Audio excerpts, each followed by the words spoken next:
reasonable stance here. Currently in Qatar crashing out. Can your country please not strike Iran? We're exhausted. Yeah. I can't stop that. American foreign policy is completely outside of my control. I apologize. But good luck. Also, I'm supposed to be in Qatar soon in a couple weeks. If it's still even sustainable to go there. It kind of feels like when you see American the American evacuation taking place with the US Air Force. I'm going to be flying Leroy Jenkins style directly in the direction of the fucking, action, I guess. You don't even know what countries will be on the map in a couple weeks. I'd stay home, my dude. Yeah. Your Twitter language fucks you so much, man. You got to be more succinct and clear. No. This is untrue. First of all, there's already a limitation with how many letters you can use on Twitter. I refuse to ever do a long tweet. That's number one. Number two, that's not the reason why people misunderstand you professionally on Twitter. The reason why people misunderstand you professionally on Twitter is because that's what works. Okay?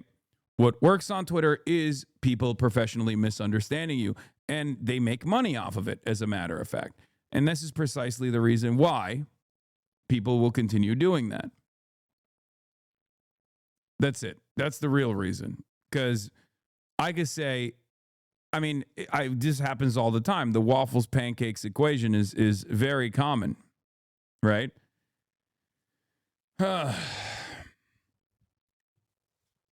The waffles pancakes thing is it's ironic because it first went viral on Twitter. The whole I said I like waffles, you said fuck pancakes. No, I didn't. That's a whole different sentence. Is something that people used to do on Twitter all the time, and it's only gotten worse because now it's monetized. They're cooking your ass in anarcho-tribalist blue sky? Okay. This is what people are talking about, by the way. I said, any kind of left position on Iran should start with a demand that the American government end sanctions in exchange for demands of a democracy or anything else for that matter. I cannot believe that we're past this point now. Obama got the JCPOA done with sanctions relief.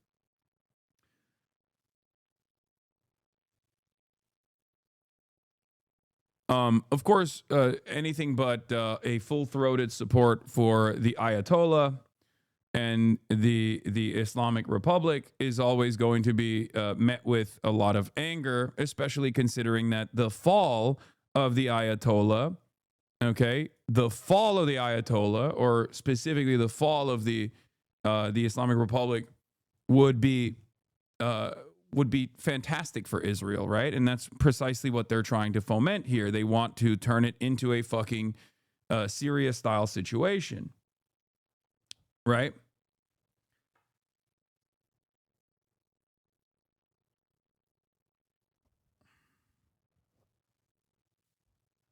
You said start, that makes it completely valid. It is the start, not the limit. Exactly. And if you noticed, I got yelled at by people who were saying well, you're clearly a Mossad agent, or you're clearly laundering the liberal Zionist position or something like that. And the reason why people say that is because, like I said, anything but a full-throated, unconditional support for the regime in this situation is seen as, as supporting Israel, which I kind of understand. I'm sympathetic. I'm sympathetic to that assessment because it's true. It would be beneficial for Israel, right? But my assessment on this is a little bit more nuanced, where I'm talking about stability. I'm talking specifically about stability in Iran and maintaining sovereignty in Iran. And as I explained, there's there's three pressure points here. Two of them are obviously external and virtually impossible for the Iranian government to change, but the one is domestic, okay? People want you to either be an interventionist who love American adventurism or be someone who defends every single action, every regime that nominally opposes the U.S. Okay, first of all, Iran doesn't nominally oppose the U.S. Iran opposes the U.S. with its entire pussy, okay? Iran is literally the most oppositional force to the United States in the region. Let's be real. This is precisely the reason why they want to dominate it, okay? The point I'm trying to make is the point I'm making here is that instability of any sort and without like reforms coming in, which will inevitably lead to mass instability that causes the state to collapse eventually, right? It's either going to happen in the hands of the current regime or it's going to happen eventually in the hands of Israel and America. I would rather have it moderate in the hands of the current regime with significant reforms. Anything that moves in that direction will have a much better outcome for a transitional state maybe down the line, depending on what the Iranian people want. You know what I mean? It's like, it's about maintaining sovereignty for the Iranian population. Starving the Iranian people, on the other hand, is just fucking cruel. Iran is already liberalizing slowly. I know but that's neither here nor there. There's too much. There's too much anger and resentment.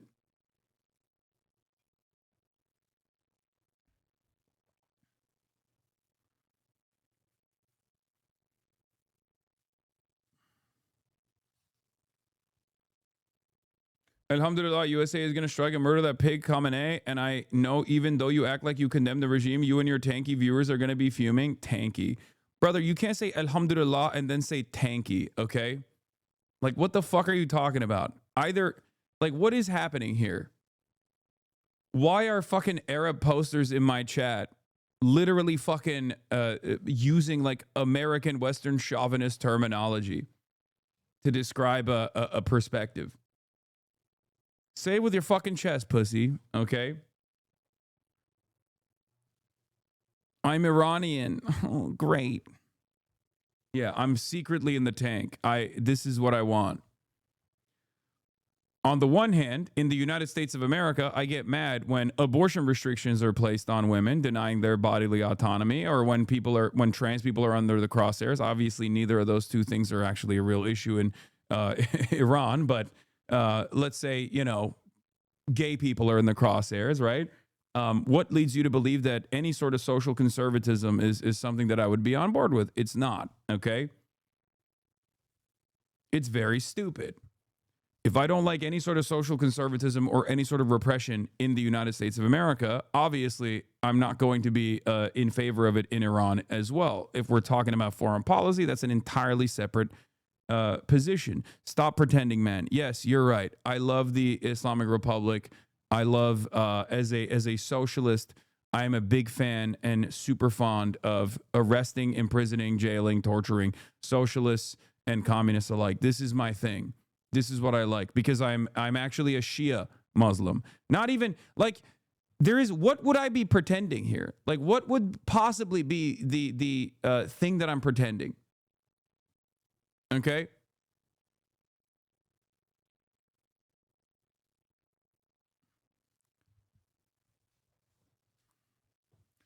But the IR fucked up when China's right there. I mean, it seems you constantly dehumanize us, law. Man, bitch, shut your bitch ass up. You constantly dehumanize us.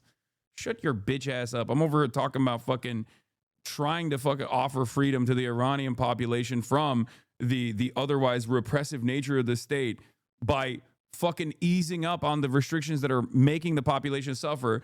And you're over here being like, no, it's actually good that mama and dada are getting fucking destroyed in Iran because they need to fucking take up arms and start killing security forces in the country until they deserve food. The fuck? Because that's the American position. The American position in this circumstance is they don't deserve food or medicine until they actually kill the Ayatollah. I don't think that's appropriate. I think that's a fucking insanely inhumane position to hold. People give you shit for your Iran takes, but I find them to be mostly fair and consistent with a belief in sovereignty and human rights. You're not an IR dick rider like the most annoying people on Twitter, or we love every bomb the U.S. drops liberal. No, I'm not. Which a lot of people were talking about for the last couple of days. Today was going to be the day of execution. And another piece of information that I think is very important is the leaker has been found and is in jail right now. And that's the leaker on Venezuela. and a very bad leaker. So there could be some others, and we'll let you know about that. We're hot on their trail, but the leaker has been found, and the leaker's in jail, and will probably be in jail for a long time. Let's see what happens. So we'll... The inhumane take is not calling for airstrikes on a murderous regime that killed 12,000 people. First of all, those are CBS numbers. And secondly, the solution is to kill more Iranians? Like, what the fuck are you saying, man? This is why earlier I was joking about Barry Weiss, or not really joking, but saying that, you know, Barry Weiss bought CBS specifically to fucking do Israel's bidding and also to be pro-Trump. And you're seeing that, okay? It's the government's own leaked figures. Yeah, you're right, dude. You're right. No, totally.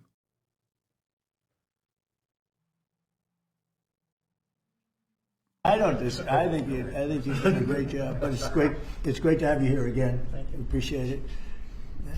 So today I'm delighted to sign the whole milk for healthy kids. It's just so stupid because, like, even what the conservative estimates are, which is around 2,000, which probably means is more than that. But even the conservative estimates are cruel and unusual. You can just say the number that most of the analysts are saying. You don't have to fucking lie at the behest of Israel, okay? It's the same exact fucking atrocity propaganda being laundered after October 7. October 7 was fucking, crazy enough. You didn't have to like make up all of this additional atrocity propaganda to be like, oh, they were actually lining up babies and chopping their heads off with a chainsaw. They were just like put the babies in a row and just whip the chainsaw over to cut all of the babies' heads or whatever. Like, why? I know why. It's because you already gave the game away. You want America to bomb Iran. And you're a fucking moron for that position, by the way. Because if anything, bombing Iran would unironically harden the position of the government. If your goal is government change, regime change in Iran, bombing Iran is only going to harden the position because Iranians want sovereignty. Iranians want sovereignty more than anything else.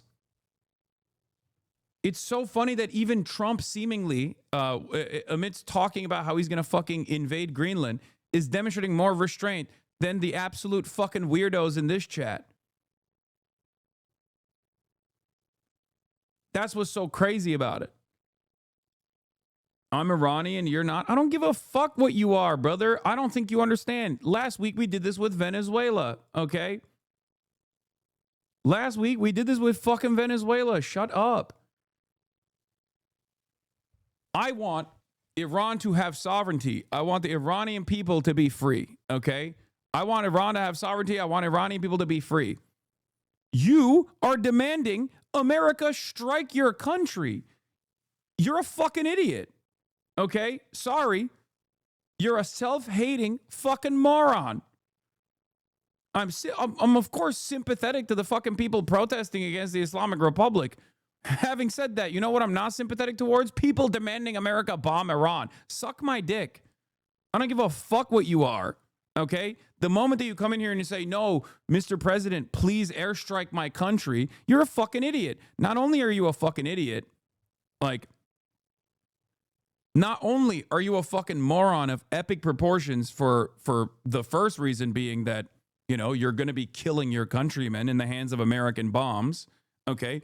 But the other reason why you're a fucking idiot is if your goal is regime change, this is actually going to make regime change less likely. If you're Iranian, you probably know better by now that there is already a very deeply embedded parallel state that has tremendous control in Iran. What are you going to do with the IRGC? You can't just bomb the entirety of the IRGC away. It doesn't work that way. If that did work, right? Israel has tremendous espionage capabilities and assassinated so many of the fucking high-ranking IRGC officers when they were destroying Iran, when they were bombing Iran. What happened? It didn't destroy the regime at all, especially considering that the regime derives its legitimacy from the Shia population that is on board with the mullahs, that's on board with what the Ayatollah is doing. And the IRGC is the enforcement mechanism for it. It's a much more complicated situation than the one you present. And American bombs would not actually change the outcome at all. As a matter of fact, if your goal there is regime change, it's probably going to make it less likely for any sort of real regime change to take place. So shut the fuck up. I don't do standpoint epistemology when people are talking about advancing the interests of American empire. I don't give a shit. The entire purpose of the diaspora population is so that we can have a never-ending cycle of justifications for this kind of militant action. Okay? Don't do this. Wokely saying America must glass Tehran, please. Just in the last year. And when you think about the ag deficit that happened under Joe Biden and the 4 years, we went from a surplus of agriculture products when we left the first time to a $50 billion deficit when we came back. Yeah. So these are massive. Anyway, I don't really give a shit about what Trump is saying here. You missed this courtesy of the bonds. Trump, we have news about Iran that we will talk about. We have been told that the killing is stopped and there are no plans to execute protesters. I mean, he's doing the same thing he did with like Delcy Rodriguez, where he's like, if the goal is to fucking get a leverage over the regime and dominate them, then it's not advantageous for them to fucking bomb the country. I mean, they still probably will, but I haven't seen any carriers moving in the direction of Iran so far. So obviously, like, I don't know how they would do it unless they do like another American bombing campaign that starts in the United States of America and flies over. But that's usually for much more complicated, precise strikes that you go where you go after like Fordow or something. And they have bases nearby. No, that doesn't matter. If you don't have fucking carrier groups in the region, you can't defend against the Iranian retaliation. There's no guarantee that you're going to strike all of their strike capabilities, their mid-range and long-range missile capabilities. Especially when there are so many fucking underground bunkers, underground facilities where they're actually making the missiles, underground facilities where they actually have a shit ton of mid-range, like surface-to-surface, like all of these different weapons that they have at their disposal. So you have to have a defensive mechanism to try to make sure that Israel doesn't get pummeled. If you're Iranian, Hasan knows what's best for Iranians. If you're Venezuelan, Hasan knows what's best for Venezuelans. If you're Mexican, Hasan knows what's best for you. If you're European, Hasan knows what's best for your particular countrymen also. I mean, you don't have to agree with me, okay? You don't have to agree with me, but don't fucking come in here and cry because you're from the place and therefore I cannot have an argument here. Okay, listen to Iranian voices, people say. Okay, Khamenei is a fucking Iranian voice. Like, this is a dumb argument. Do you understand? The Ayatollah is Iranian. You know, some people want to listen to his voice. I'm not listening to his voice, so shut the fuck up. This is why I hate this argument. Like, oh, listen to Iranian voices, please. Okay. All right, got it, dude. You know, standpoint epistemology. Okay. The Ayatollah is an Iranian voice.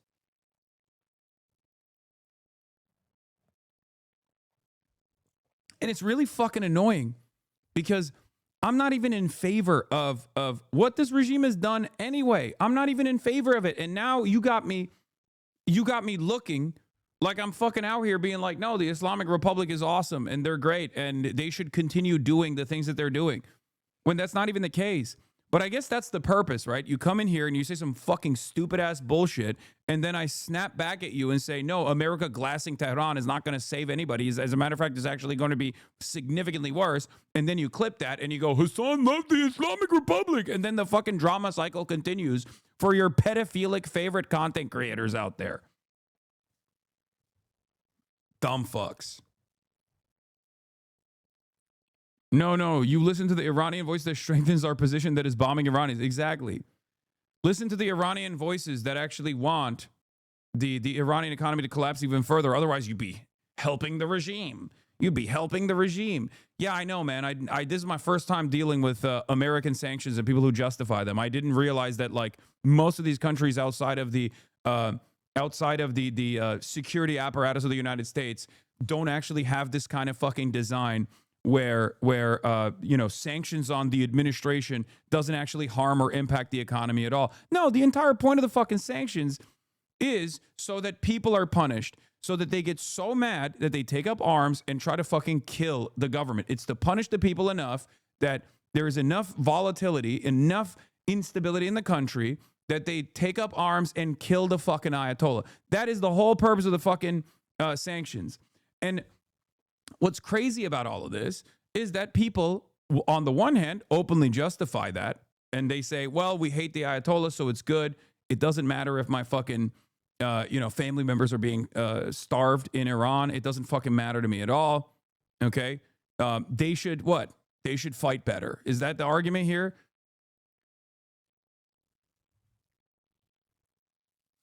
I want Iranians to maintain a sovereign state.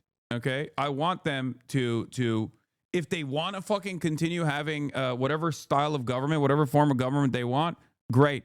Okay, as long as they have sovereignty. Demanding American bombs is not sovereignty. The country is not sovereign because it's under the mullahs. Okay, that's fucking ridiculous. No, you don't agree, and neither do I, especially when it comes to domestic affairs, with the way that they approach their own domestic repression. There is a difference between us not agreeing with that, versus sovereignty. Okay?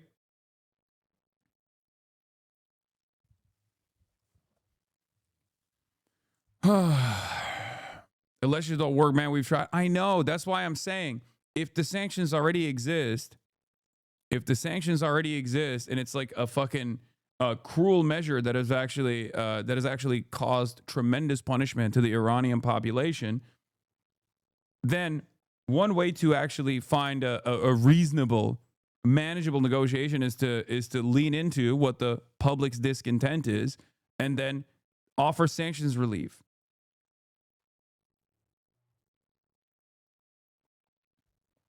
I'm not a campist on this stuff, even though as far as the foreign policy of Iran goes, I know that many Iranians internally will say, oh, the reason why Iran is this way is because it's constantly meddling in the affairs of the fucking region, okay? The reason why Iran is this way is because it's funding Hezbollah, it's doing the axis of revolution, or it's funding the axis of resistance against American imperialism. And if they actually spent the money elsewhere, if they spent it here at home, we'd be in a much better situation or whatever, right? Like that's like one of the ways in which a lot of Iranians get upset with the IRGC. But I think the major problem there is still internal repression. Killing protesters, things of that nature, jailing them for ridiculous offenses, made up shit. Okay? That's what you do when you're weak. That's what you do when you're a weak country. Iran might be strong when it comes to its regional politics, okay, or was, at least until this last year or last 2 years, when Israel and America basically fucking engaged in the most violent conquest that you've ever seen. But as far as it's a common sentiment around the state, I know it's a common sentiment around the state spends too much money on proxies instead of investing in the economy, not realizing that the only reason why there isn't enough money to go around in an otherwise resource-rich country is because of the fucking sanctions. And these guys don't fucking realize that even if Iran wasn't setting up these proxies in an effort to at least claw back some fucking regional autonomy from Israel, okay?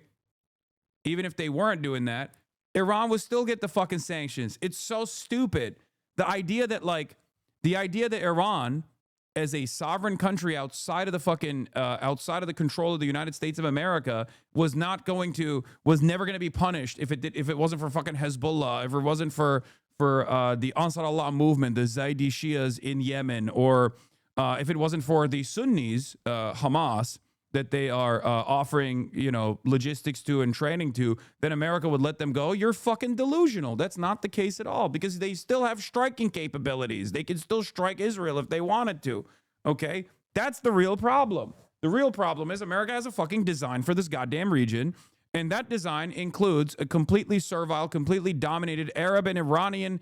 All the fucking regional Arab countries either have to be perfect little vassal states like the Gulf states are, or they have to be destabilized and broken apart like Syria. You're such a weird, rigid weirdo. Two things can be true at the same time without it being propaganda. Dumb fuck, it's not propaganda. Honestly, it says the fact that the Iranian government murdered thousands of his people and keeping the government in place is probably not going to work. That doesn't mean I want the fucking... Wait, what? Are you talking to me or the other person? Because, sorry, that wasn't meant for you. That was meant for another chatter. Okay, I was about to say, like, people are now arguing against positions that I do not hold. The entire... Okay, that person was talking to another chatter. Anyway.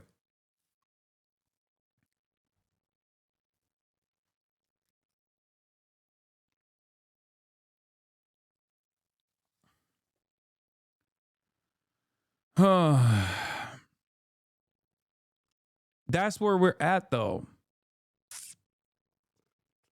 I thought the internet was down in Iran. How are all these Iranians tuning into the stream? They're not in Iran, brother. What are you talking about? They're not. They're not tuning in from Iran, no matter how hard they say they are. They're tuning in from Westwood and London and Canada and all of these other places. But this doesn't mean that there aren't fucking Iranians in Iran who are also, you know, Iranians in Iran also have similar attitudes to the diaspora Iranians. Now, obviously, it's not as commonly shared. For example, one of the things that you see in the diaspora is MEK, support for MEK. Doesn't exist in Iran at all, okay? That's not a thing at all. Big part of the reason is because of MEK's support for Iraq. So that's gone. There is no domestic consideration for MEK at all. There are, you know, Shah writers. Okay, there are Shah writers in mostly the diaspora community. There are some people who think the Shah will actually bring a secular democracy by way of Israel and America that believe this nonsensical thing internally in Iran as well. Because for them, the only cruelty that they have seen is from the fucking Islamic Republic. They haven't seen the Shah. They don't remember what the Shah was like. They don't comprehend why the initial Iranian revolution took place to begin with. Because at the time, the Shah was doing way worse shit than what the Ayatollah has done, or same things that the Ayatollah has been doing, right? So there's different camps. And there are, of course, a multitude of different opinions internally inside of Iran as well. It's easier to say, I want my country bombed when you're in diaspora. I know.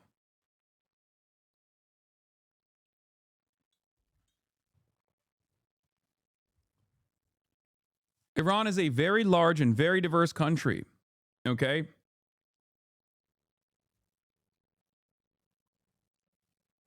This is the problem. Without someone controlling this entire process, it will collapse, especially with all of the external pressures. Would the ideal situation be a democratic Republic of Iran that adheres to an ideology of social democracy with reforms? I mean, this is not up to me. This is not up to us at all. That's my point. You know what I mean? Like, this is not up to any of us. Like, sure, that would be great. I would love a fucking communist Iran. You know what I mean? Okay, great. But it's not up to me. This is why I always say, like, well, the Palestinians voted for Hamas. It's like, okay, well, I'm not Palestinian. You know what I mean? Hey, Iranian leftists here, we do exist. We're just not the louder voice. Yeah, part of that is because all of the domestic Iranian leftists have been destroyed. They've been killed. They've been thrown in prison. They've been tortured. And unfortunately, there's not like that prominent of a voice. And obviously, America initially deposed of Mossadegh anyway, even though he was a social democrat at most. He was a national. He wanted sovereignty. He was a nationalist first. And a social democrat second. And even that was too much for America. So obviously none of the fucking people from the diaspora are going to be in any way, shape, or form a part of any of the, pro-Soviet bloc Iranians or any of the other, non-aligned socialist Iranians. They're not. It's all going to be mostly Shah supporters, and I guess the closest you can get to is MEK. The closest you can get to like a socialist Iranian in the diaspora is going to be Rudolph Giuliani and John Bolton, two prominent lobbyists for the terror group that is known as MEK, which at some point was, I guess, socialist.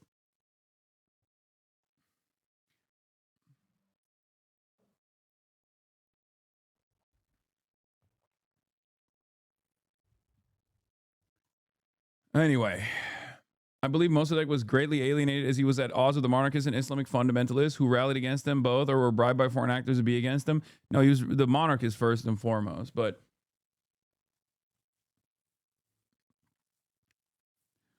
what's crazy to me is that in spite of the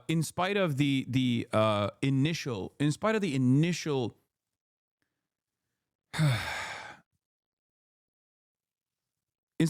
takeover in Iran, the Ayatollah, for all of its, the mullahs, the Ayatollahs, for all of their fucking regressive attitudes about domestic policy, have still, to the best of their ability, tried to focus on making sure that the Iranian population is educated and whatnot. So there is like, there is tremendous repression at the same time, but this creates this weird juxtaposition where you are creating an incredibly well-educated population with access to the internet, and they see all of the beauties of liberalism and freedoms and whatnot. And obviously they're going to be like, I want that. The fuck do you mean I can't have that? That's stupid. That's bullshit, right? Hold on. Doors open.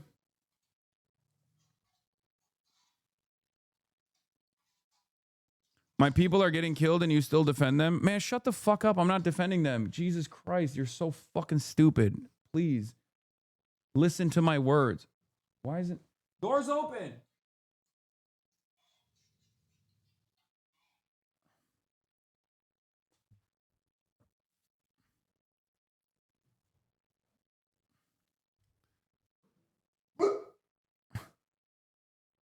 Bro, this little lady thinks she's a damn guard dog, okay? Every time there's delivery throughout the day, she perks up, she starts growling, she thinks she's it. It's crazy. She's a damn guard. She's not a damn guard dog. She's a damn guard bear. Okay? A warrior.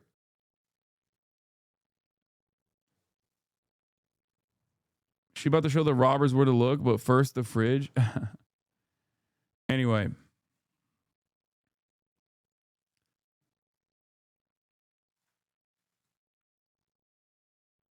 Kaya has the warrior ethos. True. So she's a cop? In some ways, yes. Listen to Kaya's voices. Listen to the Kaya voices in the chat. My grandpa was hardline Shah loyalist to Iran during the revolution, but refused to leave the country, resulting in him being in jail for 9 months. I still don't understand his loyalty, but at least he had the intelligence to understand the U.S. was not to be trusted and only ever wanted a real sovereignty for the country. I guess a lot of domestic Iranians are like that. Don't trust any diaspora Iranians that support the Pahlavis, though. No, I don't.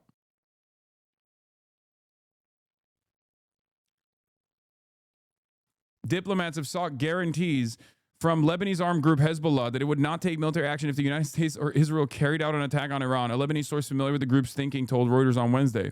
The source said that the Iran-backed group was approached through diplomatic channels last week. Hezbollah did not offer explicit guarantees, but has no plans to act if the strike on Iran is not existential for Iran's leadership, the source added.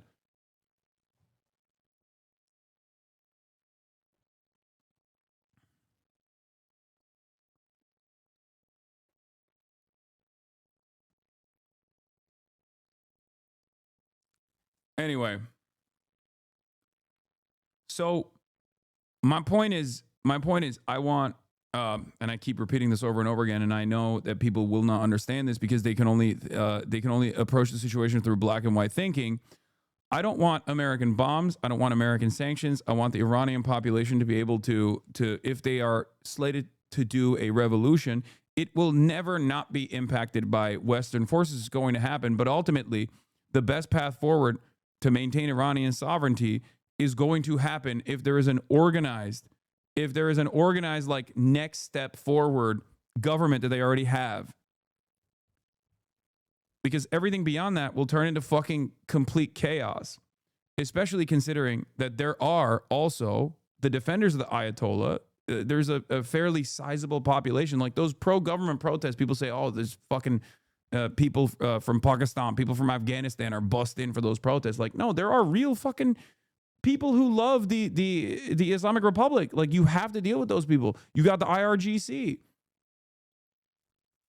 Like, whether we like it or not, the disagreements in terms of domestic affairs, whether we have our own understandable disagreements with how the domestic affairs of Iran must be conducted, those people are in the tens of millions, and they got fucking guns. They have a military. They have the IRGC.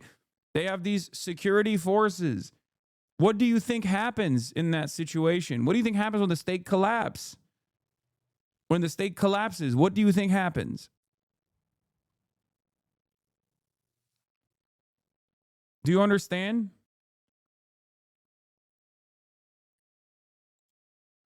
I think that there is a separate secret reason as to why they keep saying this, by the way, because Channel 14 reported that foreign actors are arming the protesters in Iran with live firearms, which is the reason for the hundreds of regime personnel killed.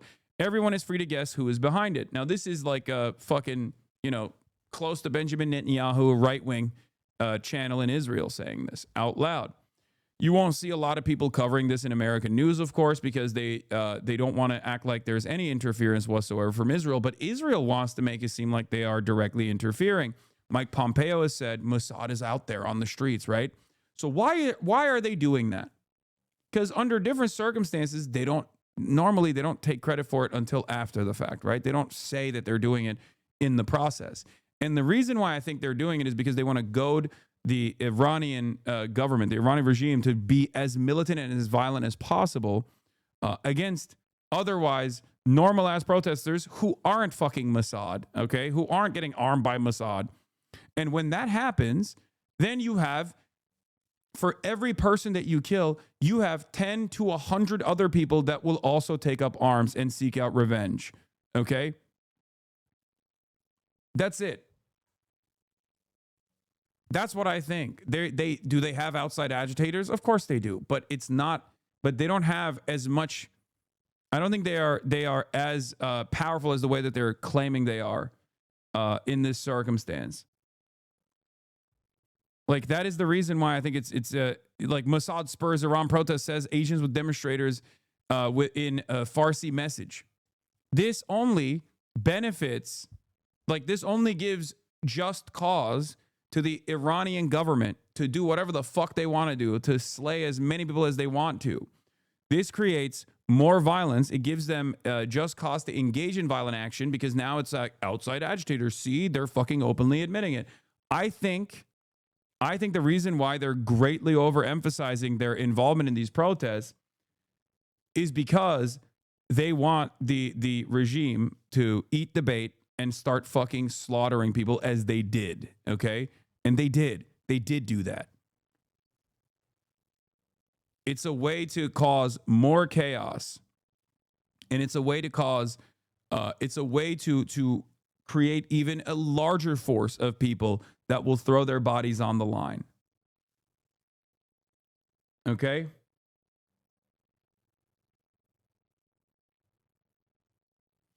Remember the clip culture we watched yesterday? A perfect example here. What is this? 2,000 to 5,000 dead protests. Anybody else find poetry in that? Breaking. Hasan Piker says the thousands of Iranis murdered by Islamic Republic is poetry. I didn't say that at all. That's fucking insane. What the fuck is happening? It's an 18-second clip. It's so stupid. Like, you like Khomeini tweet when he responsible for killing so many people? Listen, sometimes you can find poetry in the strangest places. Yeah, Persian. I am Persian. Like, this is not even from, this is before. Yeah, it's just he's lying. This is before the actual fucking protests were violently squashed, by the way. I don't stream 18 seconds at a time.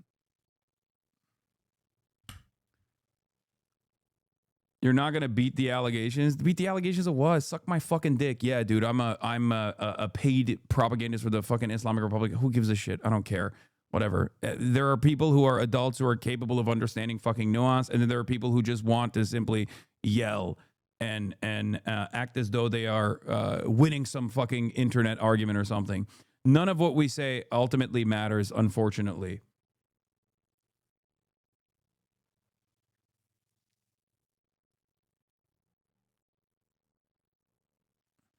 I think Pompeo tweeting about Mossad operatives in the streets was a part of an effort to make security forces even more paranoid and brutal because of the deadlier the crackdown, the deeper the crisis, and it worked, and you have to be a rube not to understand this. I mean, I take it for granted there's all kinds of covert CIA and Mossad are up to as well as Iran, come on, but part of the intel script for things like this is projecting force and inevitability beyond what you really have. Other accounts of this I have seen are just brain dead sorry. Do people really think the former head of the CIA just casually outed a bunch of assets on X on the Everything app to gloat the shitpost? Be serious? So you're telling me Pompeo didn't tweet out actionable intelligence days before the protest expanded? Beats me. I always thought if you have secret agents embedded in a protest movement, you should tweet about it ahead of time. I mean, he's being sarcastic. But like, I do think it's interesting that they are doing that. I do think it's interesting that America and Israel are doing that, okay? Like the Jerusalem Post article that came out being like, oh yeah, we have all of our assets on the streets. They have been unlocked. Okay? I respected you a lot more when you stopped running ads. People should be able to see you aren't this paid propagandist. Exactly. I don't run ads. The Piker Broadcasting Service is sponsored by you, the people, for you, the people. You might sometimes disagree with what I'm saying. You might agree with what I'm saying. History oftentimes does vindicate me. But at the end of the day, it is your subscriptions. It is your subscriptions that sponsor the show.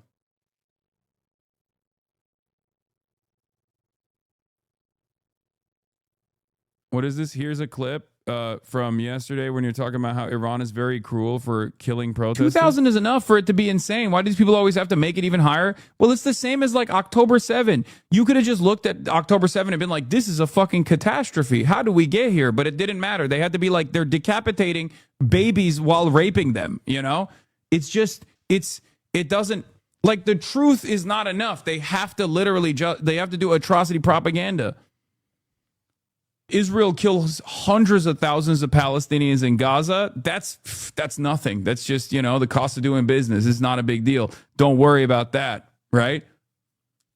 Iran, on the other hand, they've killed 10,000, 20,000, 30,000, 50,000.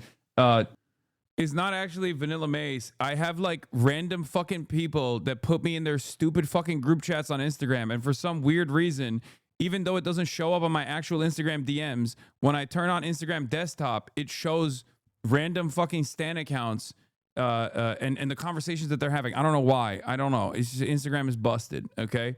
Anyway, let's get back to Trump for a second. I got to go. They were shooting at them with guns and they were shooting back. And, you know, it's one of those things. But they told me that there'll be no executions. And so I hope that's true. Does this mean military action is now off the table against Iran? Well, we're going to watch and see what the process is, but we were given a very good statement by people that are aware of what's going on. Is that considering military action? Is that still a threat? No executions. Everybody's talking about a lot of executions were taking place today. We were just told no executions. I hope that's true. That's a big thing. Yes, ma'am. The Foreign Minister of Greenland, she said a while ago in a press conference in an embassy of Denmark that she made very clear in the meeting that happened here in the White House what are their limits. She also said that it was a very respectful meeting. Are those limits going to be respected? Well, we're going to see what happens with Greenland. We need Greenland for national security, so we're going to see what happens. They're going to brief me on the meeting right after this conference. Mm-hmm. In fact, the sooner I get you out, the faster I'm going to know exactly what happened. But we have a very good relationship with Denmark, as you know. We'll see. But, you know, we're doing the Golden Dome. We're doing a lot of things, and we really need it. If we don't go in, Russia's going to go in, and China's going to go in. And there's not a thing that Denmark can do about it, but we can do everything about it. There's no more than what they can do than Well, we're going to see. I mean, look, we're going to see what happens. but we need it. You know, I'm not the first one. This was talked about by President Truman, and 40 years before President Truman they were talking about it. They've been talking about this for 100 years. This is not anything so new. A lot of people don't realize that, but this was a hot subject. Probably not as hot as it is now, but it was a hot Trump subject. sounded for a long satisfied. time. No We need it for executions, national possibly no security. military And action, that or is this a includes ruse? Europe. With Trump, you And never I know. spoke with, as you know, With Mark, Trump, you never know, because he does end up leaning in a certain direction as a way to misdirect, as to get people to focus on something else. But happened and why Planned Parenthood is receiving any. there is one thing. There is one thing that you can always count on, though. He will suck Israel's dick. So if they're not bombing Iran right now, it's probably because Israeli intelligence is saying, don't bomb Iran yet. And I assume the only reason why they wouldn't bomb Iran is for the same reasons that I mentioned. Why are the phones down, newsboy? What do you mean? Oh, you mean the Verizon? I don't know. He will always suck Israel's cock on whatever the fuck is related to the region. And I suspect that the reason why Israel wouldn't want Iran to be bombed yet is because they think it will harden. It will harden the support for the regime, because Iranians fucking hate, obviously, being bombed. Iranians don't like being bombed. No one likes being bombed. You know? Iranians are a magical, mystical people, very stubborn, very proud people who hate getting blown up. Because right now, as it stands, there's already so much discontent, so much anger. This is not the end of the protests, okay? It's stopped for now. But people will understandably vow revenge. They will seek out revenge. There will be more organizing. There will be more anger. There will be more resentment. That's why I keep saying something's got to give, okay?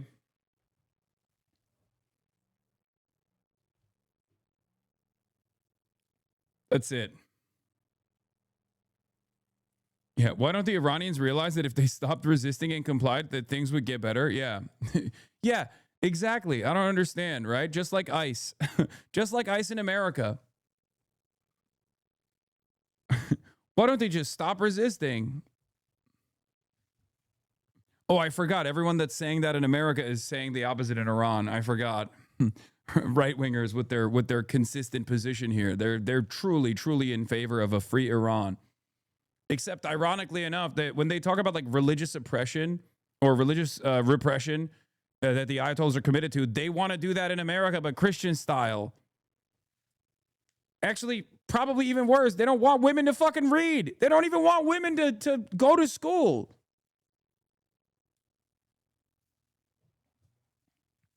They want it fucking Taliban style, not Ayatollah style, but in the Christian way.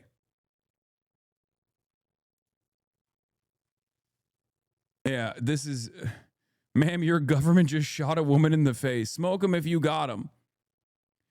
America does love a good, America does love when their foreign adversaries engage in like horrible shit though, because then they can just for once posture as though they're the good guys. You know what I mean? This is what happened in Ukraine.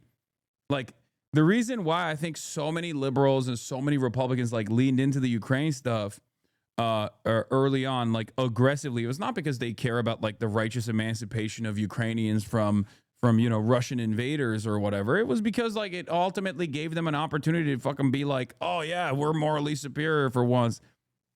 That was what it is. And it's the same with like Iran too. They just like hold on to this idea that like, there are worse governments out there. See, we're not as bad. WAPO is reporting that Iran and Israel spoke via Russia, guaranteeing that they would not strike each other. What do you make of this? I don't fucking know, man. I don't know. I don't know. I feel like everything that we see everything, all the bits and pieces of information that comes out of this situation is going to be beneficial for somebody who I do not know.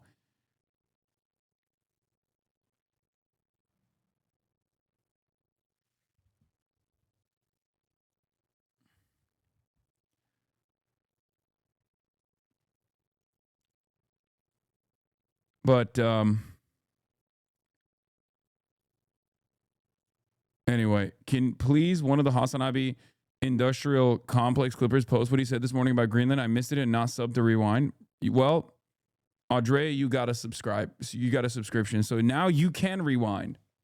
And all of you can rewind as well if you subscribe to the Piker Broadcasting Service.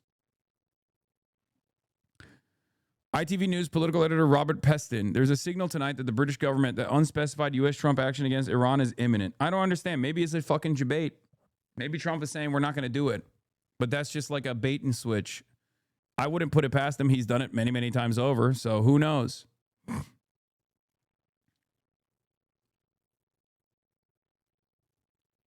I will say this, though.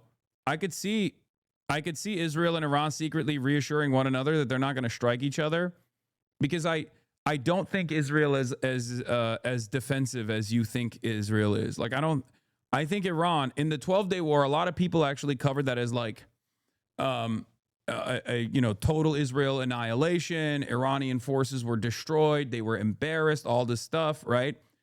And there is some truth to how ridiculous the opening salvo was, right? Because Israel had penetrated the Iranian government so deeply that they were able to like destroy anti-aircraft weapons immediately before they started bombing campaigns, right? Having said that, if you think that Israel is not being more restrained because they don't want to get fucking pummeled again like they did last time, you would be wrong. Okay? Now, on the one hand, they are America is pulling its Air Force troops out of the Qatar base, so maybe Qatar gets hit again. I don't know, as like a reasonable solution, like a middle ground solution here. No Israel getting striked. Iran gets hit one time, precise targeted strike on key regime guys or something. And then Iran turns around and like strikes Qatar again, right? Something along those lines. I don't know.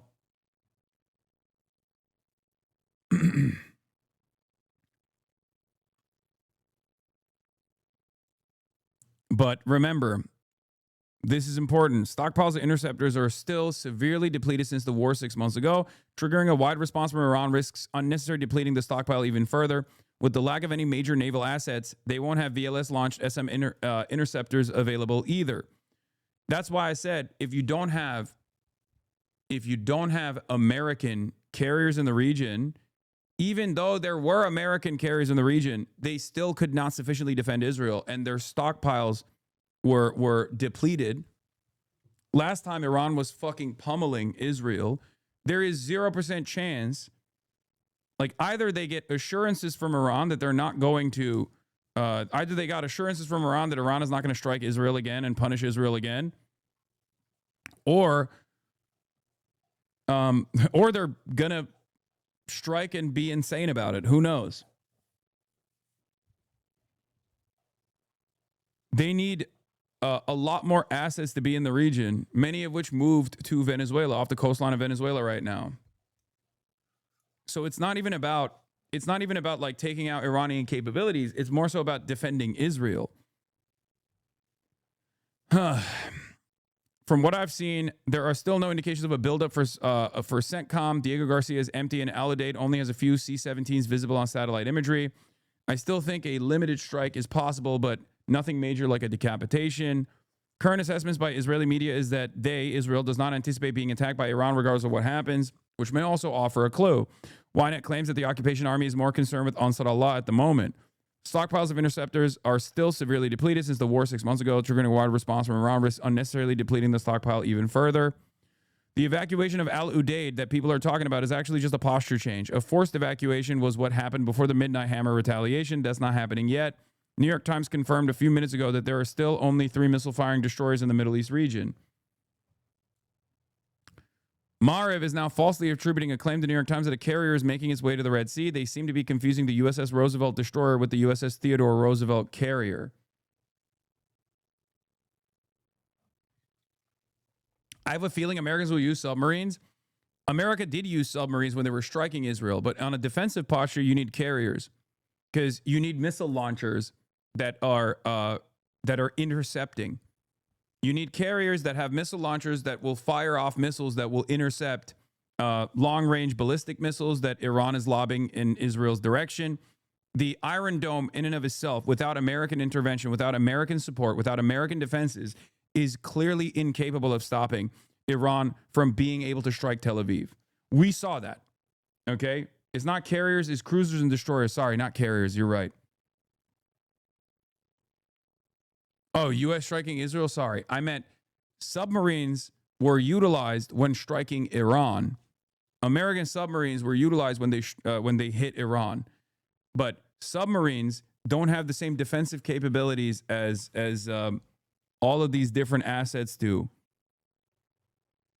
Whether it be carriers or cruisers, like all these different naval assets that America has at its disposal that have missile launching capabilities that work to intercept Iranian ballistic missiles that are flying in the direction of Tel Aviv. Yes, I know it's not just the Iron Dome; it's the Aero systems as well. When I say Iron Dome, I'm using it colloquially. I'm talking about all of the different defensive capabilities that Israel has. I'm using it as a broader umbrella term. I don't mean just the Iron Dome, which is Tamir interceptors that are good for like drones and shit. I'm talking about the Aero system too, like Aero 3. There are probably enough air assets to do DCA ops over Iraq, Jordan, etc. Yes, but you're talking about striking Iranian strikers before they actually lob missiles in Israel's direction. That's very different because there's no guarantee. As we saw last time, Israel can fly over Iraq. Israel can fly over Syria. Israel can fly and get refueled in the process and go strike Iran. But clearly when they did that last time around, Iran was still capable of lobbing fucking even hypersonics that actually struck Tel Aviv. Do you see what I mean? So although Israel's modus operandi has always been the best defense is a good offense, clearly a good offense was not enough to stop Iran from being able to strike Tel Aviv. No, I'm talking about shooting down missiles with fighters, DCA, defensive counter air. Even then, it didn't work, is what I'm saying.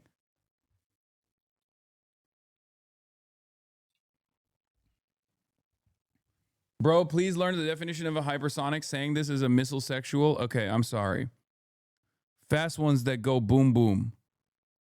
But fast enough to penetrate through the ballistic defense capabilities that they have.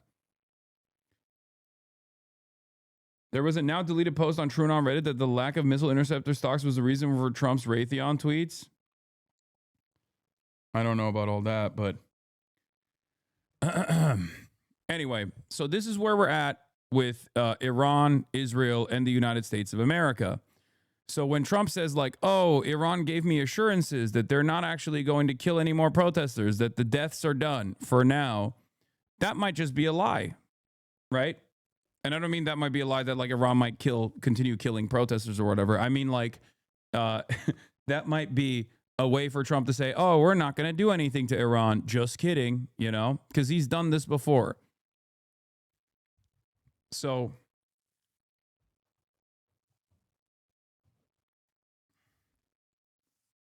who knows?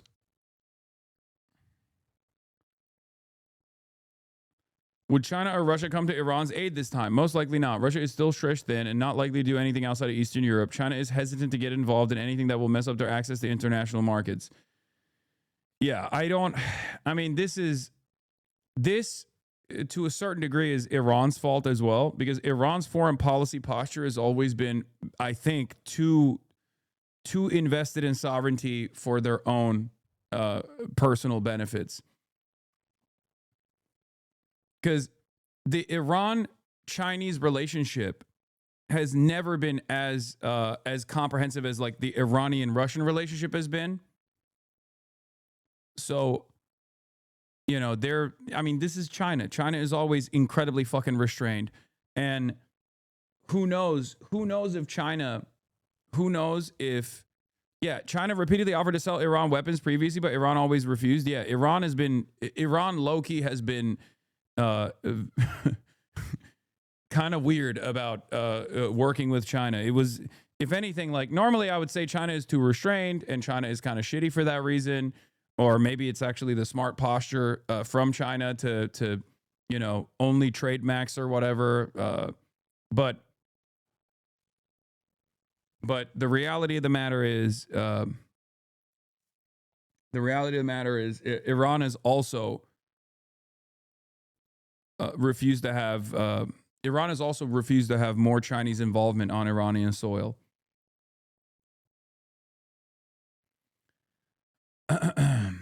They have been stupid to not get Chinese weapons. Well, so people will say, like this chatter, the Iranian arms industry is insanely self-sufficient, but it has also meant that they don't have the latest tech and air defenses, for example. The reason for why Iran has refused Chinese weapons is not because they're self-sufficient. The reason why they refuse it is because Chinese weapons come with more Chinese contracts, which come with more reliance on China, and Iran wants to maintain its sovereignty.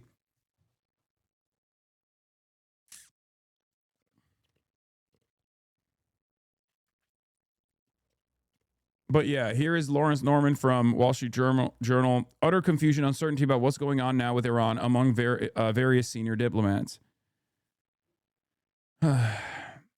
After Trump's statements about how Iran promised me that they're done with the executions, now everyone is confused.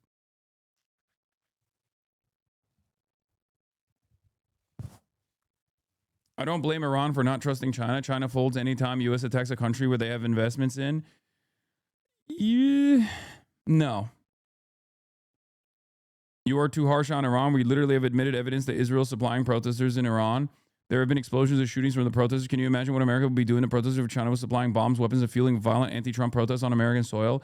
Yes, I know, but I would also just as fucking readily criticize the American government for its brutality as I am the Iranian government, okay? I'm going to be fair in this situation while still being cognizant of the external factors at play here, okay?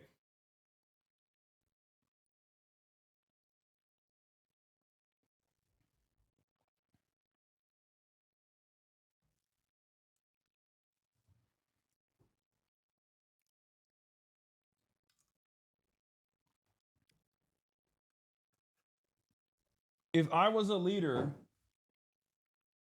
that wanted to remain sovereign and existed outside of the U.S. security apparatus, I would 100% leverage my relationship with China. 100%. It's a matter of survival. I would obviously try to get nukes as fast as possible. I mean, China has the most fucking... I mean, not China, sorry. Iran has maximum engineering. Like, you don't got one guy that knows how to fucking enrich uranium? Like, what are we doing? You don't got... And then beyond enriching uranium, then you have the intercontinental ballistic missile, strike capabilities that you need to develop as well. That's a whole nother ordeal. But you got engineers out the ass. You got so many fucking engineers. I know Israel keeps killing them, but like, you got so many engineers, man. It's the engineer country, okay? It's the bricklaying country and it's the engineering country.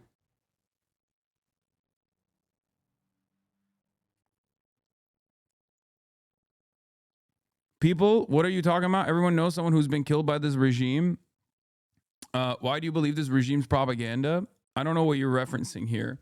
But if you think Trump believes what Iran is saying, I don't think he is. I think he's posturing to... I mean, there's a couple different options here, right? Okay, look, there's a couple different options here. I think Cena had a decent take on it. Where is it? Where the fuck is it? Hold on. I'm doing my listening to Iranian voices thing here, okay? Where is it? Or no, it wasn't Cena. It was Trita Parsi. Okay. Trita Parsi says, Much indicates now that a U.S.-Israeli war with Iran is imminent. I see 3 scenarios. 1, a limited strike, mainly symbolic, so that Trump can claim victory and then move on the talks. No, I was thinking of Sina Tusi, but I mixed it up. Okay, it's Trita Parsi. Not John Cena, chatters. Shut the fuck up. 2, regime decapitation by attacking most, but not all, political and IRGC leaders, but with the aim of having someone else from within the system take over afterwards in order to avoid instability, followed by a deal manifesting Iranian capitulation. This is the Venezuela option. But I think that that's also different than Venezuela regardless. 3, a combination of 2, but with massive bombardment of Iran's military capabilities afterwards to ensure that Iran is set back decades and cannot pose any challenge to Israel for the foreseeable future. Think Syria after Assad fell. Of these 3, I find option 1 very unlikely. The argument against option 2 is that the Israelis would not accept it. Netanyahu has been very silent publicly, which he probably would not have been if option 2 was the one favored by Trump.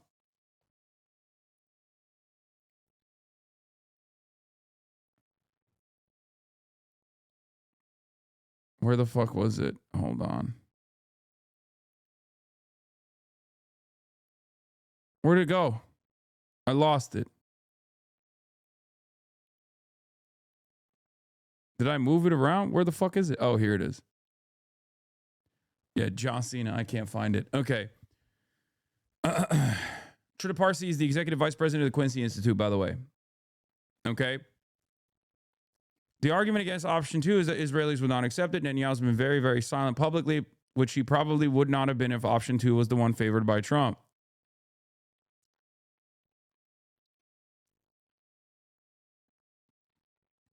The argument against option 3 is that it would likely require far more U.S. assets in the region, and we do not see that, at least not quite yet.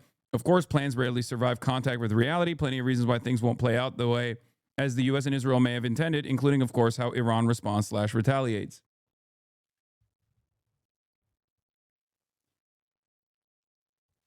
Any chance Trump is using the Iran stuff as a distraction as he's going to move on to Greenland? Well, the degree of priority here is always eating Israel's dick as hard as he possibly can. So Iran will probably be a much more consequential thing for Donald Trump because it's much more consequential for Israel.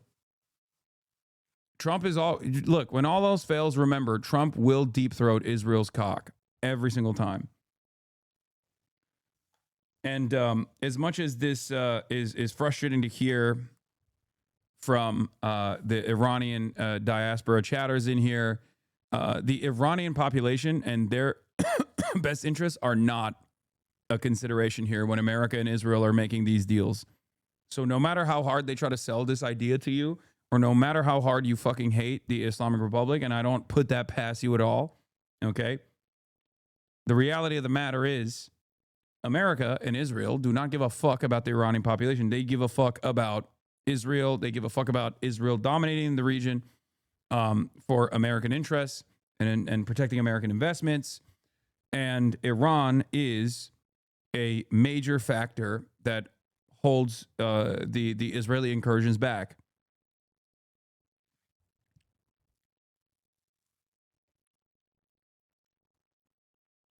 Western leaders and mainstream media rallied behind the perfidy. Come on, man. Of course, they're not going to say that when they will strike in June, they did it while negotiations were ongoing and a lot of people believed it was going to work. No, I know. That's why I'm saying I think Donald Trump stating that, you know, the killing has stopped doesn't mean that they're actually not going to strike. Yeah, could be backing off, could be trying to dupe Iranians amid reports of potential imminent attack. Though ultimately such statements are unlikely to alter realities on the ground or Iranian calculations in a meaningful way. Check logs. Like you had Morandi spreading propaganda with little criticism, both internet and Twitter is blocked by Iran, but how is dude on Twitter being the government mouthpiece, and yet you haven't heard and shown a single journalist from the other side showing the regime's cruelty? Check logs. No, I have. And also, do you think this position is not sufficiently covered by both every single fucking Western media, every single Western media outlet that we've watched? I've watched probably 12 videos on Iran yesterday, and 11 out of the 12, including the one that you're talking about that had Morandi speaking, had people who were very critical and completely against the regime. Every single fucking video that we watched, with the exception of the one piece where Morandi was speaking, was anti-fucking Islamic Republic. The reason why you're mad is that there was any mention of the Islamic Republic side at all. That's the reason why you're upset.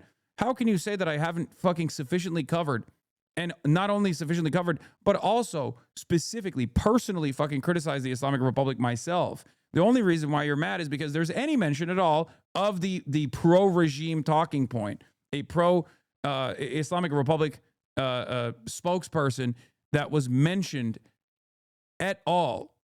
That's it. Yes, I know. I'm not saying you're doing selective activism, but you've been talking about the genocide for years with correct attitude that Israel's doing a genocide, but when Iran is doing somewhat the same thing, it's not the same thing. That's fucking ridiculous.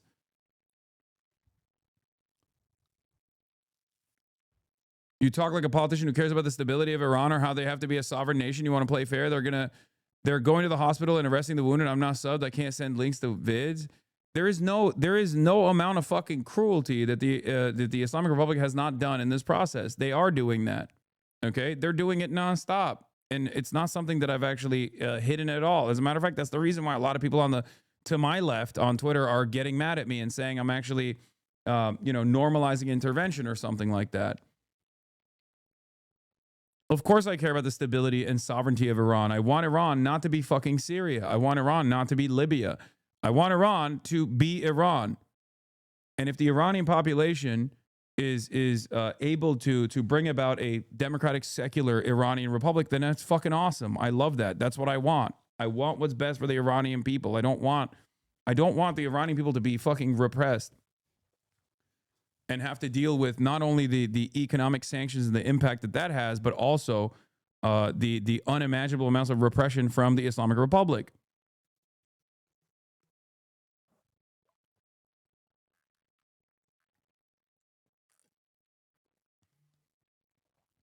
As long as America doesn't help them, America will never help them. America will never help Iran. The entire reason why the revolution took place in Iran is because of America helping Iran in 1953, okay? Shut the fuck up. America does not help its allies. America is talking about invading Greenland, and you're over here being like, well, what about a foreign adversary? You think America gives a fuck about dead Muslims, dude? What level of delusion are we on? It's not like the Trump administration is saying that they're invested in helping Iran anyway. They're talking about bombing Iran. They've been starving Iran, and now they want to fucking bomb it, and you're over here talking about America's going to help them. America doesn't even help Americans, and you're over here thinking that they give a fuck about Iranian people? Are you crazy? Are you out of your mind? They don't even fucking care about Americans. They care about a hand-selected pedophilic elite. That's it. And their fucking profit interests. That's the only thing America cares about. And it's the same fucking argument. Like, we got to free Gaza from Hamas. That's what Israel was saying. Like, Israel gives a shit about the Palestinians. Do you need America to fucking wipe out Tehran until you realize, okay, maybe America wasn't actually invested? Like, what are we talking about?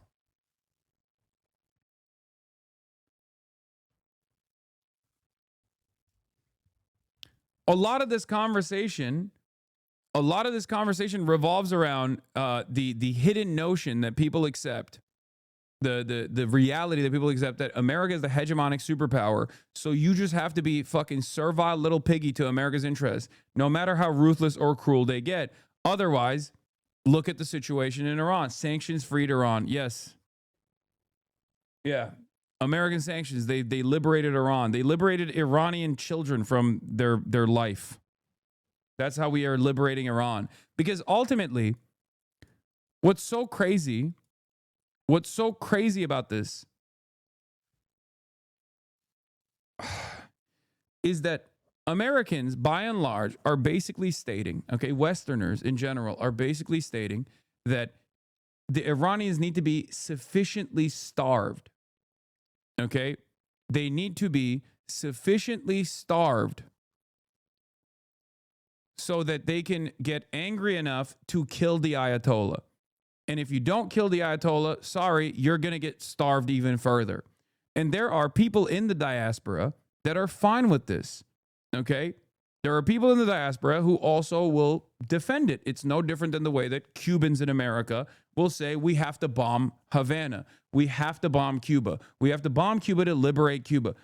The ones that defend the sanctions in America are the Cuban Americans that say, no, sanctions on Cuba is good. The trade embargo on Cuba is good. This is how we will bring about democracy. All you're doing is advocating for a regime that you fucking despise, continuing any sort of fucking repressive, any sort of like repressive act that they will engage in, and unironically increasing the fucking cruelty as a matter of survival and as a matter of sovereignty. You're hardening the position of the base of support that these governments have, and I'm not even comparing Cuba to Iran right now, okay? But all you're doing in that situation is just like starving people further.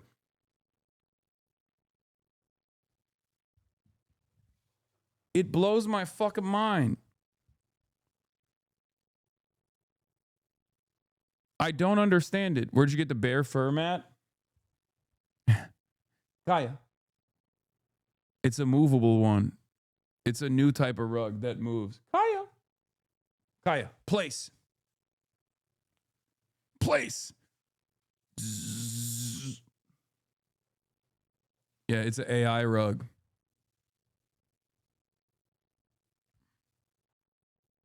What are you looking at, huh? What are you looking at? What are you looking at? What are you looking at?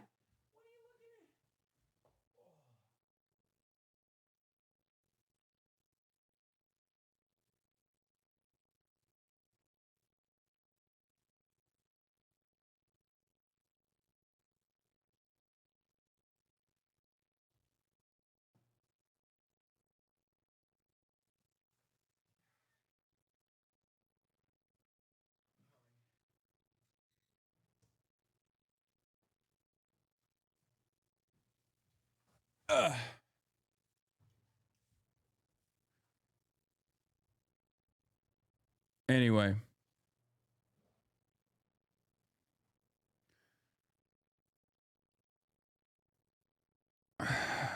Hey, where were we? Oh yeah. Also, Unc caught a stray here as well. Just now, ex-Canadian Parliament member threatens to hunt opposition. Goldi Gamari to Cenk Uyghur in Farsi then English. Don't worry, when the regime is over, we will come after you. Bro, these guys think they are Israel, by the way. That's one of the funniest things I've seen is like, there are some of these people who like think they're literally Israel. Like, you're not Israel, little bro. Let me ask Rob a question. Hey, is Israeli دیگه الان puppet, hold on a نباش بیشتر second. وقتی که رژیم Okay? عوض Can شد I ask Rob a میان All right, question? don't talk over each Yeah, other. Israeli when the puppet, regime blah, is blah, Don't blah, talk blah. I over got each it. other, Then we're gonna please. come after Hey, you, Rob, don't worry. when you do enough military, Yeah, she goes, when the regime is, don't worry, when the regime is over, we will come after you.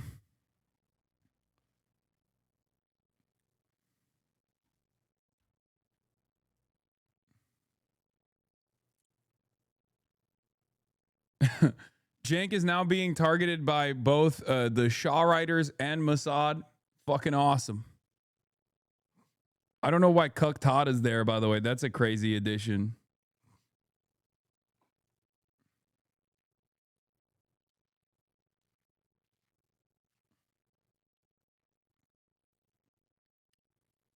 If one person commits high treason and espionage, calling on adversaries to attack America, they would face capital punishment under U.S. law, and all Americans are okay with it. Why the hypocrisy? Come on, you know why.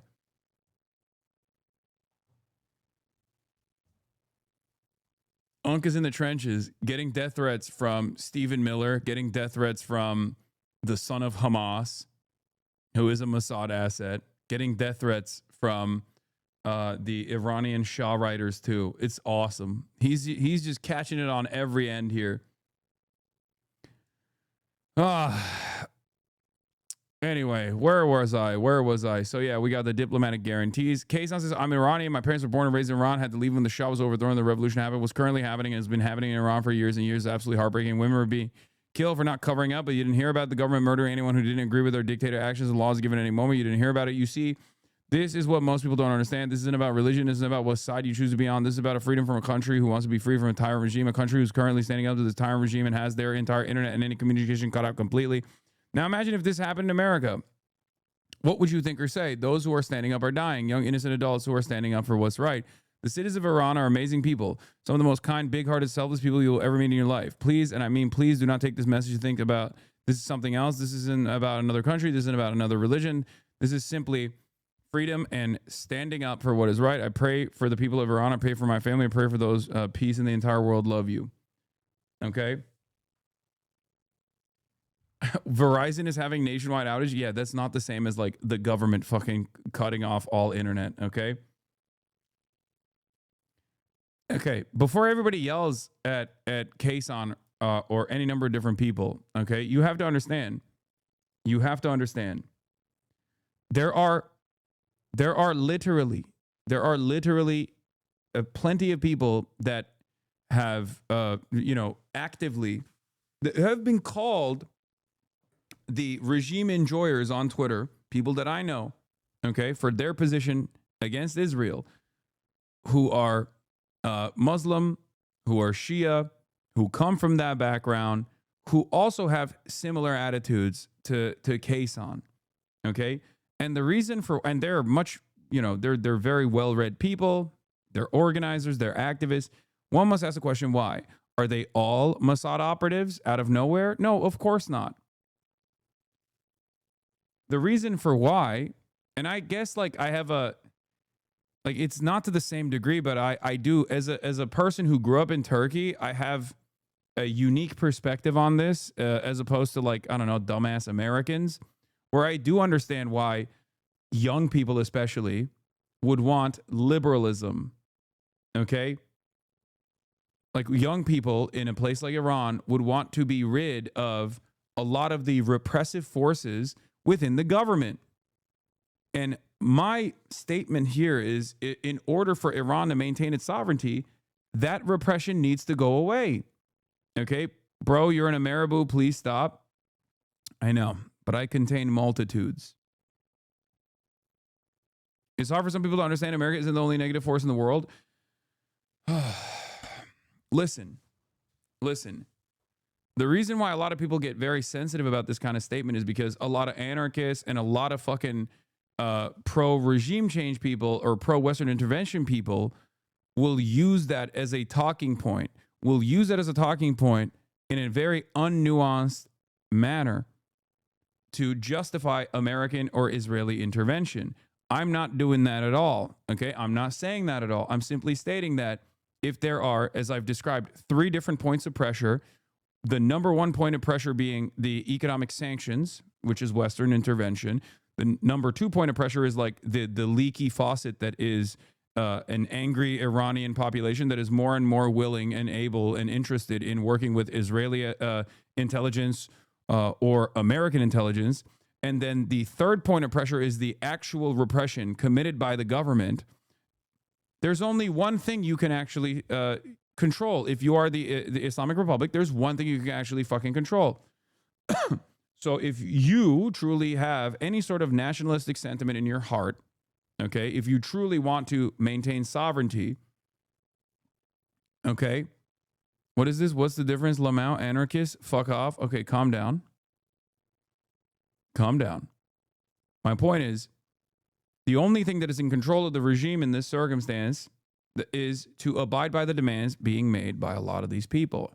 You can either say, oh, they're all fucking ridiculous, they're all Mossad, which is what the government is currently doing. The Iranian regime is saying, oh, they're all Mossad, they're all CIA. And there is evidence that some of them are actually at least getting armed by Mossad or the CIA. Having said that, there is a fuck ton of people in Iran that are understandably frustrated, that are capable of taking up arms. These are not Israelis that are fucking killing security forces. These are Iranians that are killing the Iranian security forces. Okay? And Israel does not have a hypnosis beam, or CIA does not have the capabilities of like hypnotizing Iranians into taking up arms against their own government. They can only take advantage of the instability. And the instability that is oftentimes born out of the economic pressures that they've subjected the Iranian government to. Having said that, there is a very real reason for why people are understandably fucking pissed off. It's a tad more nuanced than that because, yes, even in Sudan's revolution in 2019, we wanted liberalism or rather secular civilian-led government. Most people very much understood that it'll always be strictly Sudanese civilian-led government with no external influence whatsoever. That's why we now hate the civilian prime minister during the transitional period who sold out.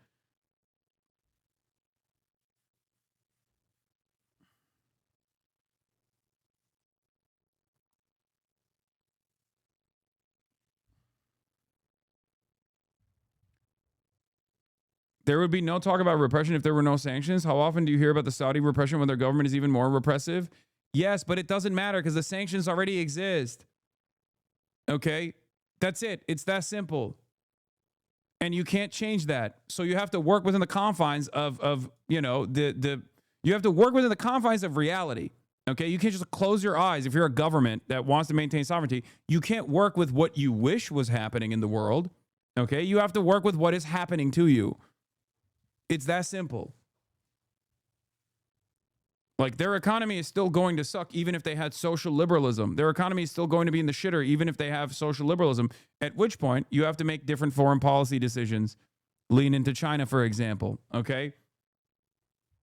But that comes after you actually maintain stability in the country, a country that is actually on fire, a country that is on fire for good reason. Beyond the external pressures, there is a valid fucking reason for why a lot of the Iranian youth would be fucking, you know, are understandably angry.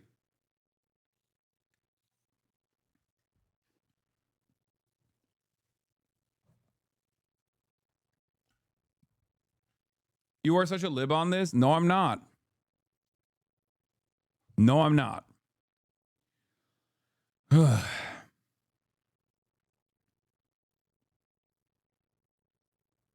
There's a reason why Sudan is literally the best example to give here. The revolution that top hold a 30-year dictatorship was successful only when it was by the Sudanese people with no foreign intervention. We were killed in the hundreds and the internet was shut off as well. That didn't stop us. What's the solution then? They don't have enough firepower to take over the government and the regime is not going to reform. What happens when you release sanctions and they give that money to the terrorist organizations they fund? First of all, I'm going to be very real with you, okay?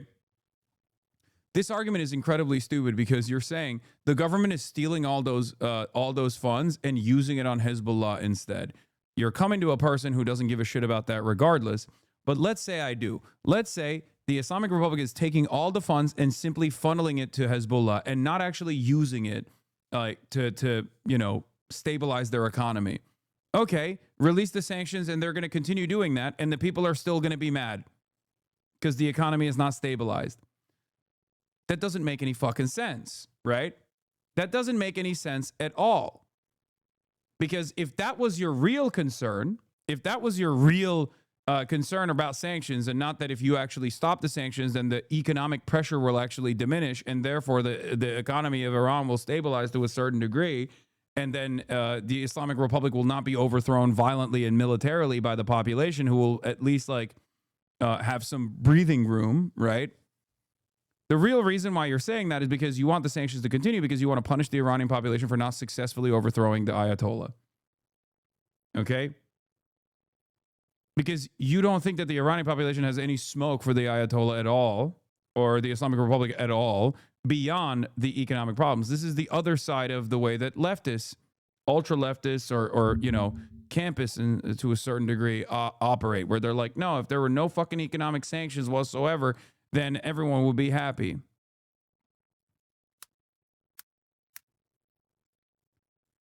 What is this? I believe Iranians are past the discussions of sanctions. If you disagree, then you can shut up, especially if you are a Turk.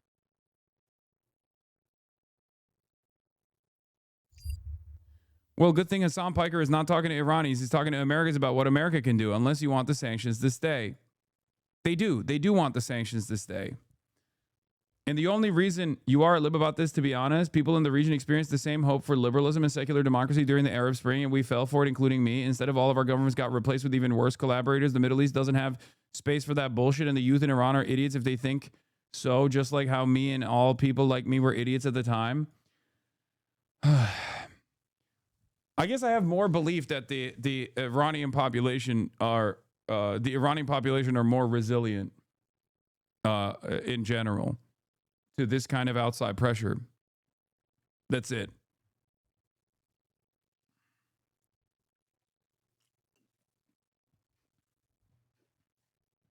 Because the Islamic Republic is also incompetent in some ways as well. I mean, I don't know how I would operate in a similar situation. I mean, there's so many fucking external pressures here.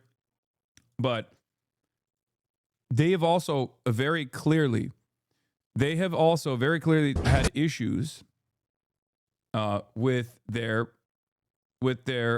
domestic attitudes, with their domestic repression, and also their inability to maintain stability by looking for other trade partners, for example, or deepening their relationships with other trade partners that are growing around the globe. Okay? What I'm simply saying in the most basic ways, and people will get mad at me for saying this, especially Western leftists will get mad at me for saying this, but you can't have an unimaginably educated population with access to the fucking internet and then force them into doing dumb shit. I'm sorry, okay? You can call me a fucking Islamophobe if you want to, but it's not going to work. It's not going to work. You can't have an incredibly educated population with access to the fucking internet and then assume that they're not going to sit there and be like, well, okay, I want freedoms. Like, I want fucking civil liberties. What are we doing? That's it. It's not going to work.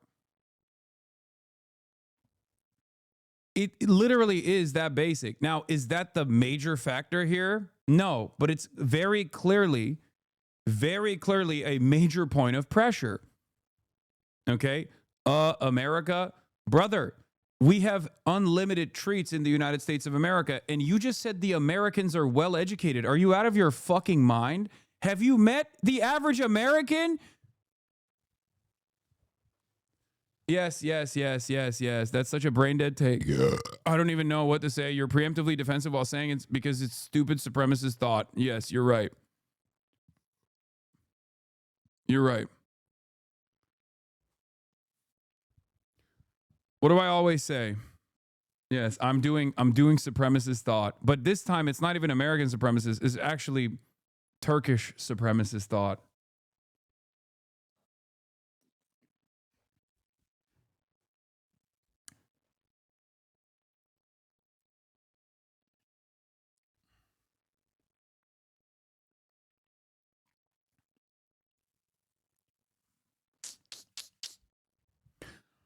Anyway,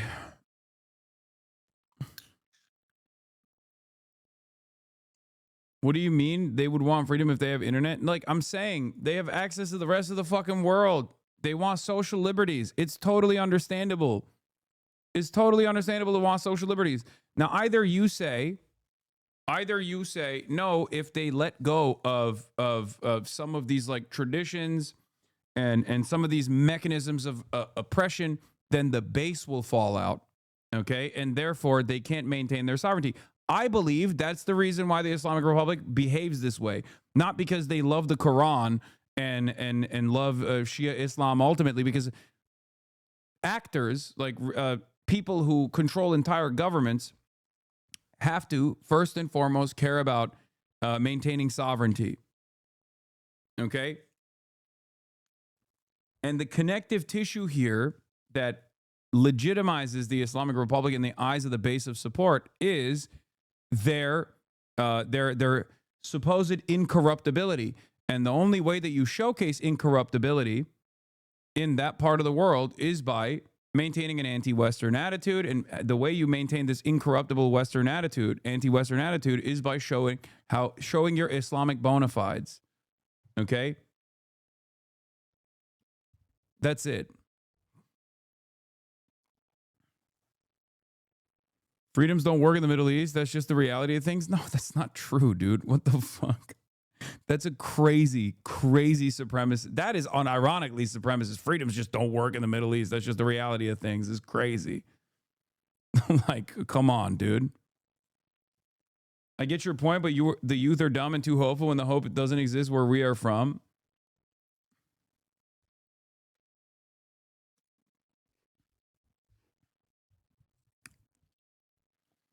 What do you think about the Shia-led government? Is it not similar to Syria? That's exactly what led to injustice. Syria is an even better fucking example of this because they weren't. Syria, the Syrian government was woke. Bitch, I'm Iraqi. I know. You can still be fucking racist to Arabs, dude.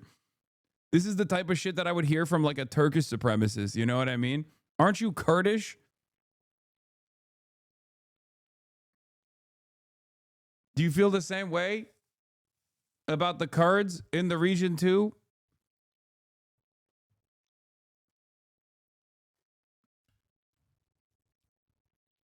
Syria is an even better example of this because Syria was woke by the Islamic repression standards, but they still had a fuck ton of repression. They still had torture. They still had fucking the military being used against the population. Look how that fucking turned out. And a lot of that was still very much fomented by the United States of America.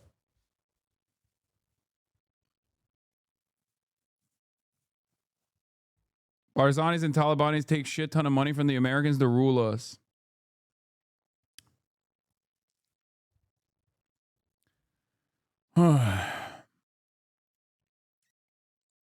Anyway.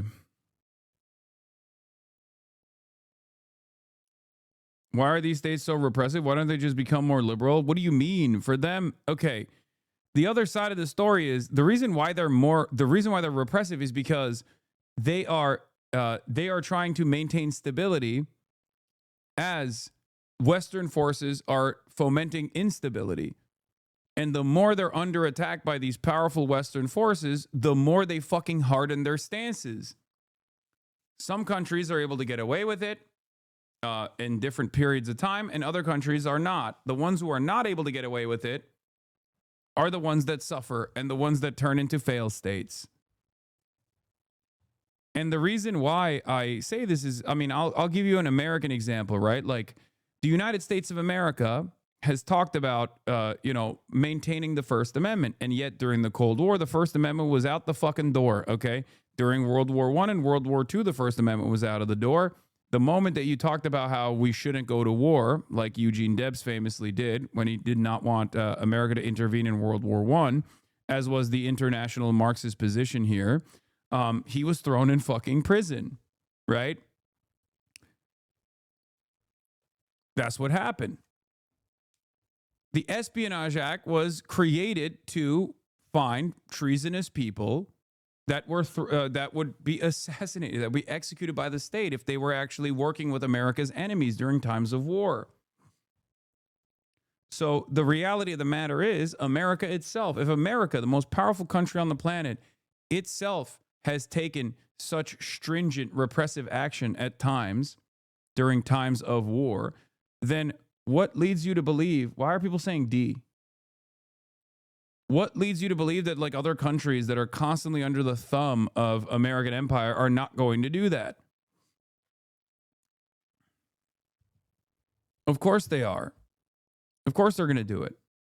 I mean, we fucking interned Japanese people in this country, man. During World War II, we just like put them in concentration camps. Like, what the fuck do you think that was?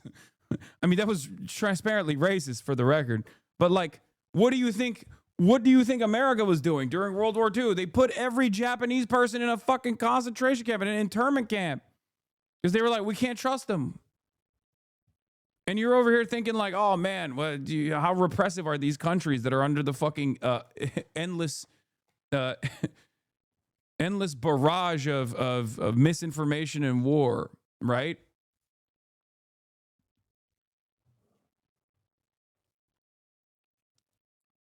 Sure, but don't you think they're also repressive because they're no longer popular?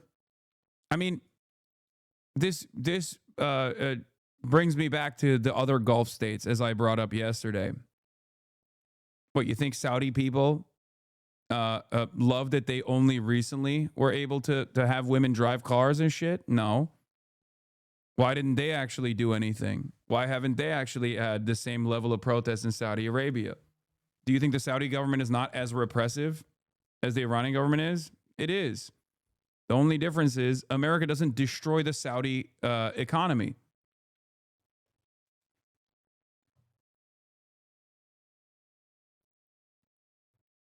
Saudi Arabia is allowed to liberalize now in an effort to whitewash all the other stuff that they're doing in the region under the watchful gaze of the United States of America. Okay? How'd that happen? That's it.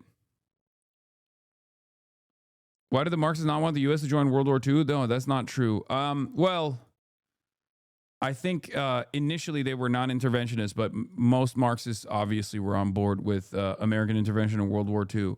I said World War I.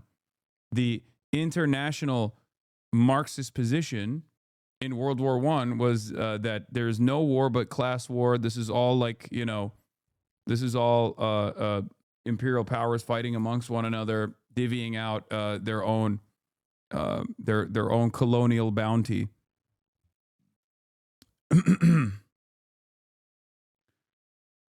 I mean, just pre-World War I is kind of when Marx had the most motion, to be honest. Yeah, it was a very different time.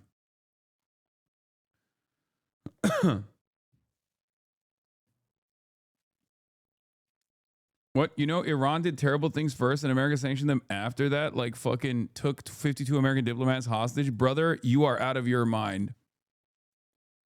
There is nothing that Iran has done to America that America has not done a millionfold to Iran. What are we talking about, dude? Also, Saudi Arabia did 9/11. The fuck do you mean? Like, one of the craziest things, one of the easiest ways to understand how powerful American propaganda is the fact that Saudi Arabia had a hand in 9/11 happening on U.S. soil, and then we went to the region and said, everyone but Saudi Arabia is an op now, including Iran. The Axis of Evil speech famously factored Iran and North Korea into the conversation. And Iran was like, the fuck? What do you mean? We're mourning that 9/11 just happened. The guys that did 9/11 are our number one ops in the region. They're fucking Saudi-backed Salafist brigades. What the fuck? Wait, hold on. What are you talking about? What the fuck are you talking about? And Americans did not even consider that. Americans have not even, to this day, considered that. If you ask Americans, probably more Americans think Iran did 9/11 than Saudi Arabia. It's fucking crazy. And then we sit here and act like we're not the most propagandized country on the planet. It's the best propaganda because it's the most effective propaganda, because good propaganda doesn't even let you believe that you're reading propaganda. It makes you feel like you're learning the truth.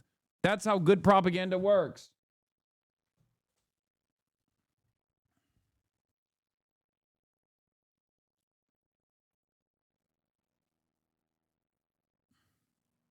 Hasan, like now they got the Iranian government saying outside a terrorist group is killing people, not us. Like, come on, man. If anyone believes this shit, they have a potato in their brain. I mean, I'm not saying that there isn't fucking real Iranian elements that are fighting back against the government with arms.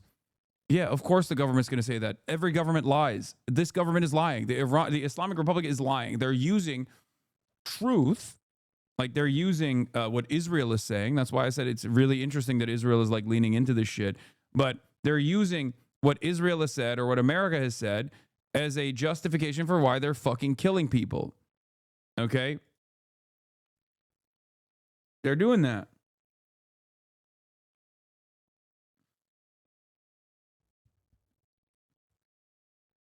Average Americans just see Muslim region of the world and probably don't even understand the difference between Saudi and Iran. Is so easy. It's easy propaganda. Yes. Yeah, Cheney Rumsfeld admin plan to attack 7 countries: Iraq, Iran, Syria, Libya, Sudan, Somalia, and Lebanon.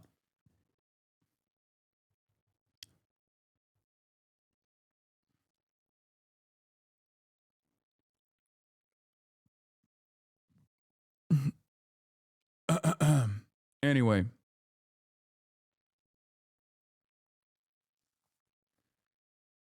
So is it them being paranoid? I mean, it's also them wanting to violently suppress the protests so that the protesters think twice before ever resisting militarily against the Islamic Republic. That's the reason why they're killing people. Okay?